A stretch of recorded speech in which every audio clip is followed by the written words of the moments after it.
one of the other ways that realtors are incentivized to work with investors, and one definitely keep in your back pocket, is the fact that sometimes, depending on how their contract is, and I'll let the real estate agent expert speak on that piece of it, but essentially, if you go to a realtor or when a realtor lists a home, and if they have in their contract that they're going to make, say, 6%, which is kind of like an industry, an average standard, even though it's all negotiable at the end of the day, but 6% is what it was traditionally, pretty much that's what it's been for a while. So if the realtor brings a buyer to that deal, then they're essentially splitting that 6% commission between the selling agent and the buyer's agent. But if there is no buyer's agent and they're dealing directly with an investor, you can incentivize them by saying, basically that I'm not represented by a realtor.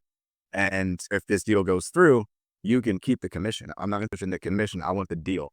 So for them to not only have a smoother transaction, not have to go through all the process of listing and deal with multiple people and other agents and all of that, and they also get to keep the whole commission. And then you could further them by saying, and when I list the property, if and when I list the property for sale, I'll let you sell it. So imagine an agent who was going to expecting to make 3% on something that they were listing. They bring it to you before it gets listed.